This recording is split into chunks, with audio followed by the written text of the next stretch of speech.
Y'all, what's up? Your girl G here. Welcome back to my channel. We knocking out these videos. Let's go ahead and get into Marriage Huntsville, you guys, because this was the finale, and this was probably the most telling of where goddamn Tisha and Marsaue's relationship is headed. Tisha, I know you want to sit there and keep saying, oh, we're not the Holts, I don't want to end up like the Holts. Bitch, you already there. So you might want to start texting Melody and asking for her lawyer so he can get you situated just like he got her situated, because you are in the exact, and when I mean like the exact same situation, the arguments that you and Marsaue are having literally are mirroring the arguments that Melody and Martell were having. We already know Marsaue is out here in the streets. Your dumbass just doesn't want to believe it.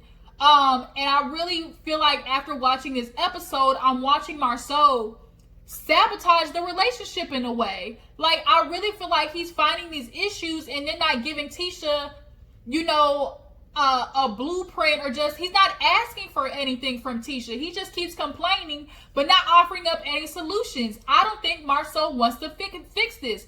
I think he wants to go ahead and lay down the flooring of, you know, oh, I've been unhappy. I've been telling you, Tisha, I've been feeling alone. I've been telling you, you know, in the process of you finding yourself, you've got me waiting out here in the water. That way, when old, you know, okie doke side bitch comes out the woodworks, because I guess that girl denied it. That was Melody's hairdresser. Since she's denying it, that still doesn't mean of the 20 women's, as Miss Wanda would put it, those other bitches ain't out there and ready to come out the woodworks. And when they do, Marsaue has already laid the blueprint to make Tisha feel like it's her fault that he was out there in the streets, besides the fact that he was just a pure asshole, okay? Him and Martell, birds of a feather flock together, okay, Tisha? I mean, you just start using your third eye, bitch. But let me stop going off on this rant. Like, I just went off on that rant, because this episode, Marsaue pissed me all the way off. Shit, Tisha did too, but we'll get into it, you know. If you're new to your girl's channel, hey, how you doing? Appreciate you for tuning in. Make sure you hit that subscribe button to become a member of the Juice Box crew, okay? Become my little Juju's, all right? Yeah, let's go ahead and get into this review, because we got a whole bunch of other shows to knock out too as well. I'm going to start adding Power Book 2 into the review list, so I'm going to try to do that after I do Real Housewives of Potomac. Y'all, we're going to knock these reviews out, okay? So the episode opens up with Kimi, and she is preparing a good old home-cooked meal for Maurice. She's happy that he's finally done with the testing. It's been rough for both of them. Like, she ain't been getting no poom-poom, you know, no beat, no getting that, you know, that box beat, because Maurice has been studying, been working real hard so he can become a lawyer, you know, to help the underprivileged and the poor. You know, I really appreciate Maurice's, like, hustle and his grind to just do better. Kimi's a real bitch. She been holding him down like Kimi the one, and she's still fine at her age. I just really like the relationship. But he comes home, he's like, man, I missed home, been gone for 3 days testing, and she's got asparagus and steak, and he's just sitting there laughing with his son Monster. He talking about, oh, I want a minivan for my birthday. He mean like a party bus? But he like, where the hell he get a minivan from? But she was talking to Jalen because she wants to plan this surprise birthday. I mean, I don't know why I keep saying birthday. Surprise, kind of like congratulations, it's over party for Maurice. So they're going to be in the process of doing that. But you watch Kimi and Maurice together, and you can just tell they really do love each other. The way she was like, oh, give me another kiss, and it was a long-ass kiss. They was like, ooh, you can tell they be doing all that S&M stuff. You know, that freakily, okay? So the next scene, we see Melody. She is doing that play. She's going against Martell's wishes. Martell's just gonna have to suck it up and support her, because she was supporting you while you was out there doing your extracurricular activities. As she would say, with your extracurricular activities, Martell, she was holding you down while you was doing that. So it's your turn to hold her down while she goes out there and tries to achieve the goals of acting that she's been telling you that she's wanted to do. So the problem is, first of all, can we talk about how bad Melody looked? Like, first of all, I didn't even know she had cakes like that. And them yellow pants, like, Melody got a little body, but she had on that yellow suit, super nice. They're doing pictures, you know, for, I guess, the cover book of it and everything. They're doing the run through of the lines, y'all, and Melody she effing up, okay? She's literally having to get fed almost every line. So after they do the rehearsal, the director was like, this was a little dry. I need, I need a little bit more lube. I shouldn't have to ask for lube for this to work. And so clearly she was trying to subliminally hint at Melody that, bitch, I need you to get your lines together because we open up in a few weeks and we can't be having these situations where you messing up on the lines, okay? Melody's been super busy, so that's kind of the problem when you have so much on your plate. One of these things is gonna fumble. And I really hope, Melody, you don't fumble this because it's gonna be embarrassing. You get on stage and you forget your lines, bitch. Ooh, no. So, in the next scene, we see Tisha. She finally is putting down the daughters to talk to Marsaue because the conversation that they had before he left for the business trip was, oh, he's feeling alone. So she's like, I want to know what my husband is feeling like so we can fix our relationship. So she sits down with him and is like asking, okay, what do you need from me as a wife? Because I like who I'm becoming. I like this new Tisha. She's out there doing stuff. She's a businesswoman, has a podcast, and I don't want to feel like because I'm becoming this new Tisha, I'm sacrificing my family, my husband. And so Marsaue hits her back with the, well, Tisha, sure you like this person, but you still have a family and kids and a home and stuff like that. Like there has to be some type of prioritizing. And so she's like, well, that's you too. Oh shoot, my scalp. Ooh. Like sometimes when you get braids, it be like right in between the braids be itching like a mug. But nonetheless, he's basically telling her like, oh, why are you sitting there acting confused? You can't sit there, leave. When I'm here, I'm alone. When I go to the gym, I'm alone. When I go to work, I'm alone. So you can't sit there and be surprised when I'm telling you I'm lonely when 90% of the time I'm alone. First of all, let me calm down. F you, Marsaue, because nobody told you to go to the gym alone. You can very well invite Tisha with you to the gym. If that would have been a thing for y'all to work out together, that could be time that y'all had together. But no, you choose to do that alone. Didn't nobody tell you to go to the goddamn gym by yourself when you have a wife that could go with you? Forget you. And then when you at work, she has work too. Now that Tisha's coming out here and she done got at the house, via Melody's influence, she's becoming this new businesswoman. Like, yo, what did you expect her to do? Constantly cater to you and be at home? With the kids all goddamn day? Like, you can't watch the kids, although you did say some foul shit at the end of this episode we're gonna get into in regards to the kids. But nonetheless, like Tisha said, it's both of y'all. You go to work, he's like, oh, you act like I like going to work. I don't do this because I want to. I do it because I have to. Just because you have work doesn't mean you can't schedule in, okay, this day a week or this day a month, I'm going to take my Tisha out to do something special. Because like Tisha said, like, we don't have fun. We don't go out and do anything. Like, you very well, just because you're working does not mean, Marsaue, we have yet to see you on the show do something for Tisha. When have we ever, I can't recall, y'all drop down in the comments and tell us, have we ever seen Marsaue be like, ooh, Tisha, get your stuff together, I planned a trip for us. Or, ooh, hey, babe, you know what, I want to take you out tonight. Like, that stuff. You can't sit there and put everything on Tisha. So he would be like, oh, it's my fault. No, it's not your fault. But when you become, as you want to say it, oh, married, it's not just single anymore, it's us. And you very well like to throw that shit in Tisha's face when you're not acting like us either. So she's like, I did do a lot of these things. I gave up my internship. I gave up, going to California, and I had kids and stayed in Alabama for you because of our kids and love. She gave those things up. That's not being selfish. So now you're sitting there looking like, well, Tisha, that's what you do. You change, from Tisha so-and-so to Tisha Scott. When you go, that's what people do when they get married. They go from being singled to being, merging as one. When you merge as one in a marriage, that does not mean you give up who you are. You obviously give up a certain lifestyle that you had that just is concerned only about you. But that does not mean that you're supposed to change who you are in totality inside. Of course, along the way, there's going to be an evolution. But that evolution also includes sometimes, Tisha, you're supposed to be selfish in your life, because if you're not happy yourself, you can't go into your marriage and be happy, and you can't go and parent your kids being happy. So I do not like the way he put that on her like that and not taking any accountability of how he can also fix the situation. She's asking, okay, Marsaue, what can we do? And you're not offering any solutions. All I keep hearing from you is problems, Marsaue, which is why I feel like you're motherfucking sabotaging this relationship on purpose. Am I the only one getting that vibe like he wants there to be a problem? I really feel like he's making sure he tells Tisha that, oh, this is what's wrong, so when all the shit pops off, he can blame it on her. I don't like that, because I see you, Marsaue. I see you, I see you. So then he's like, oh, I guess I'll just, Tisha, if you want to be you, go ahead and be selfish. I'll take care of this family by myself.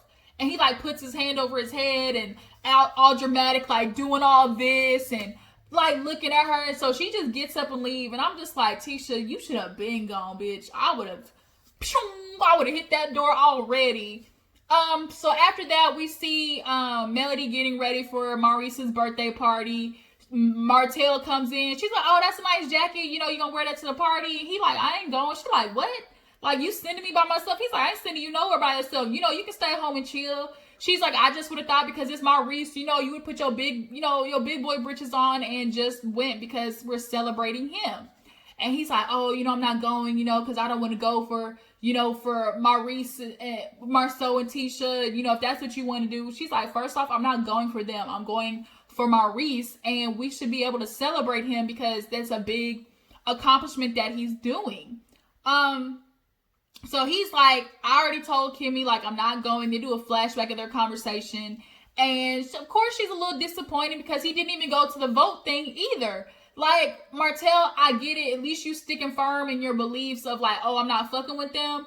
But it just kind of seems like sometimes you let that override the big picture of, what's really important. Like, Maurice is still a big part of your life, correct? So why wouldn't you just support him and ignore them in the corner? Like, you ain't got to speak to them. So then Melody kind of threw something out there that was news to me. That was real slick shade, where she was like, oh, you was talking to Kimi. When was that? Why wasn't I there? And he was like, well, Chris was there, then he left. And she was like, oh, because Kimi's always been Team Martell, and oh, Martell's so good, this and that, and touching all up on you, because remember, she is side chick. He's like, wait a minute, what? Like, she wasn't my side chick. And she was like, yeah, that's what you said the other day, not you. And so he kind of laughed, and he's like, man, Kimi ain't like that. Like, she just friendly or whatever. And I was just like, damn, Mel, like, when Kimi watched that shit back, I hope in the reunion, like, she blasts her for that shit. First of all, Martell, you shouldn't even put out there in the first place that Kimi was a side chick when y'all was at the OBGYN office, because that was foul. Everybody know Kimi wasn't no damn side chick. Like, we didn't already establish that shit. And you're only trying to do that to, like, minimize the situation that you put your whole family in. But, nonetheless, it then turns into between them about, oh, well, what they say? What did Kimi, she was like, he's like, oh, it wouldn't be like that, no way, like, she's not, what did he tell Mel? Like, oh, you're not doing nothing for me? Or like, it's like, or something for the past 12 years. She's like, well, you ain't been doing nothing for me. He like, well, she was like, because she was like, it starts in an hour, but I'm gonna be a little bit late. He said, see, that's your problem. You late everywhere. She's like, I got kids and a husband. He's like, shoot, I got a wife too. And she was like, but I've been doing everything for you past 12 years. You ain't done nothing for me. And he's like, well, shit, you ain't done nothing for me either. He's like, man, you know what? Stop. You could tell he was trying to catch himself from going down that tunnel that they do. They always go tit for tat. He's like, stop, I'm not doing this with you. He said, because I have to do a lot too. I mean, in the grand scheme of things, I feel like men do not understand. Okay, yes, you go to work, you provide sometimes, you pay the bills, but women be running the household. Women, wives, girlfriends, whatever, mothers, they are the gears behind the outside of the machine. And you see the front, the machine looks all nice. But the gears in the back that are working, that's the woman. That's the woman washing dishes, taking care of your kids, making sure your dirty drawers is washed. Those gears that are going in circles that are literally running the machine, that's what the woman is. She's really doing the hard part while all you doing is up front maintenance. And I'm not minimizing the fact that, working out there, like, that's what your job is as a man. You literally have one job half the time. but women are supposed to do all 6 of these and give some booty on the side. Like, the fuck? Like, in grand scheme of things, Martell, you really haven't done anything for Melody. So, okay. So now she like, next time you have a conversation with Kimi, make sure I'm there. And he's like, man, whatever. She like, whatever. So then we get to the party. Maurice is there. Kimi shows up looking real nice. She has Sadark in charge of. I said, you put Sadark in charge of everything. You know, his little ADHD ass looking everywhere around the room. I wouldn't put Sadark in charge of nothing. Okay, Nathan. Okay, I would put him in charge of zilch. But nonetheless, she surprises Maurice. They come through. He's shocked, like, what the hell is this party? Finally, he sees the cake, and he's like, oh, okay. He was just super happy. Everybody's super proud of him.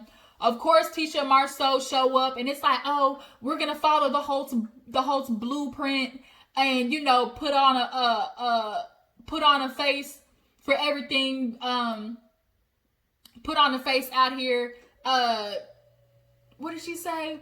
Follow Holt's blueprint and put on a face on, like, to power couple and be the power couple that we are. And it's like, why every time something is going on in y'all's relationship, you bring up the Holtz? Because she did that shit in the conversation with Marsaue early in the episode. She's like, I don't want to be like the Holtz. Like, fuck the Holtz. You need to, why is it never, you know what? I want to work on a relationship. I want to make sure we're good. I want to make sure that we're doing everything we can to fix it. It's always, I don't want to be the Holtz. Like, don't make me Melody, or, don't do, like, oh, they're out there doing what Martell did, like Marsaue, but I don't want him to be like Martell. Like, I'm sorry, Tisha, bitch, you already there. Like, you've been there last season.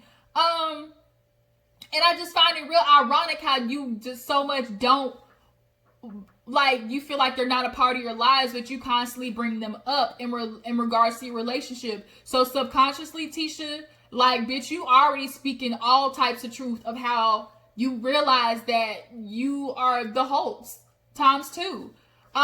So nonetheless, Marsaue's back there talking, I think, to a girl named Andrea, who was another contractor doing Destiny's building, and she put in a bid for $50,000, and he was like, ooh, she's like, oh, was that too much? She's like, I think it was like a little too tight, but I feel like maybe we should do a combination, us work together, go get with Destiny, come up with a plan, and we could possibly help her, find a contractor. So Destiny ends up walking over, and they're like, oh, we were just talking about you. She's like, yeah, my ears was hot, He's like, we want to come to you and, possibly sit down and, offer up some mentorship or something. You want to go off, I kind of feel like, since you have some people that you might want to work with, maybe y'all can just back out and let them do it, because I know they want to, your friends, the Holtz, want to break into the commercial real estate. And I'm sitting there like Destiny, like, Marsaue, who the you think you fooling? You put too much on your plate.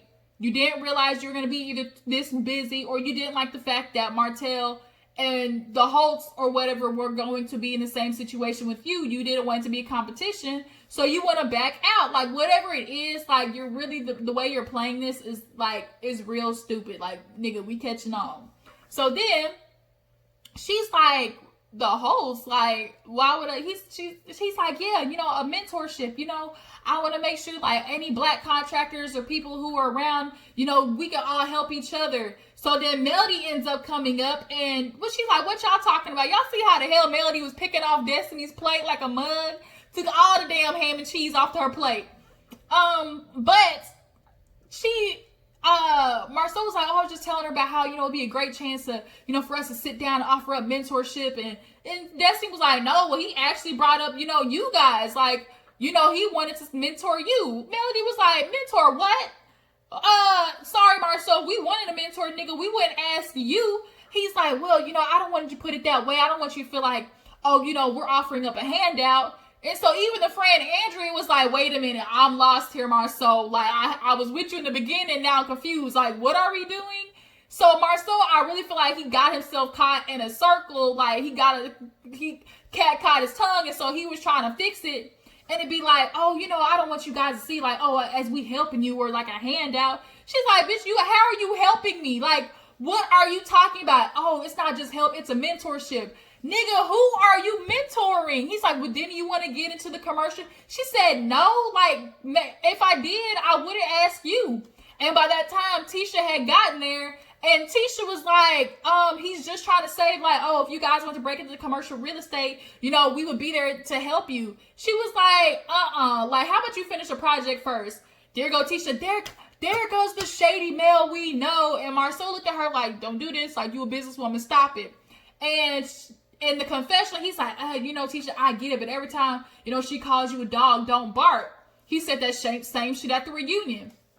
Tisha has a problem with letting stuff go. She has to battle back. And I think it's out of one, insecurity, two, like,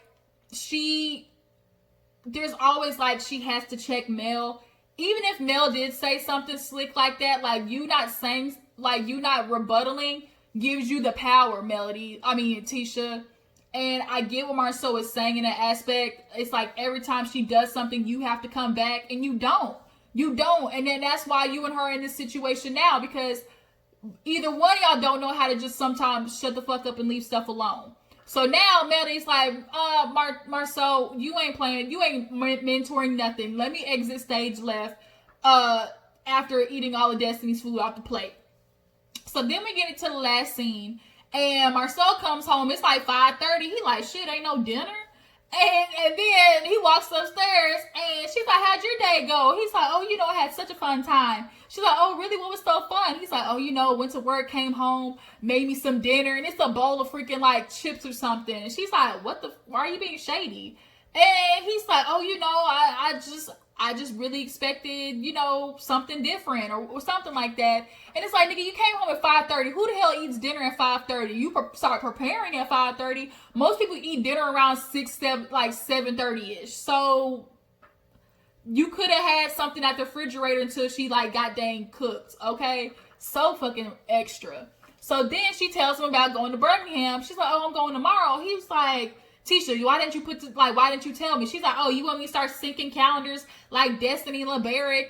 And she's like, let me see your phone. He said, oh, damn it, my phone died. And I was like, girl, Tisha, look through that nigga phone ASAP, like right now. Like, that should have been a sign right there, him saying some slick shit like that. Bitch, you not catching on. I need you to start using some of that, you know, this newfound, you know, confidence and smarts that you get to start checking Marsaue's ass.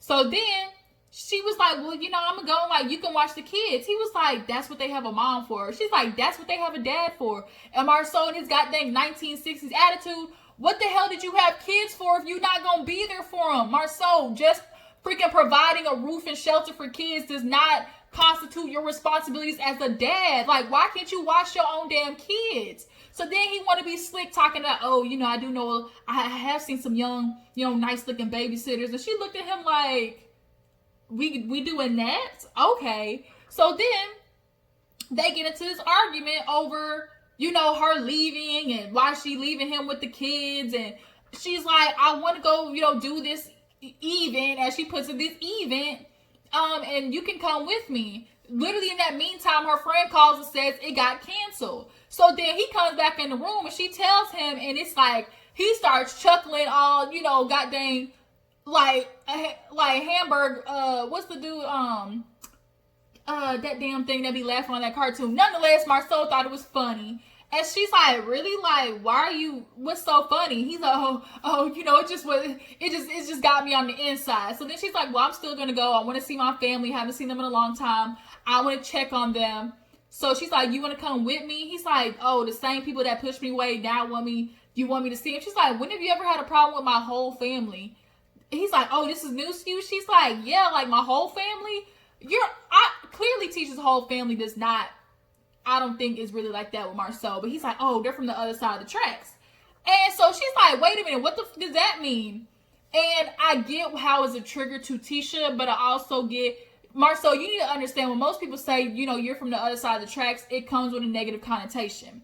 But Tisha also has this thing where anything about her growing up or her family, like, she gets real defensive. It hits an insecurity for her. And Marsaue, as a husband, you need to be more sensitive to that. And the fact that you weren't, and you basically just scolded her, you went after her like, Tisha, you need to get over that. I've never done that to you, so why would you treat me like I ever treated you like that? Like, I grew up, you know, homeless, sleeping on the church floor, so don't you ever treat me like those motherfuckers who told you, like, stuff like that in the past. And she's looking at him like, okay, like, taking that shit on the chin.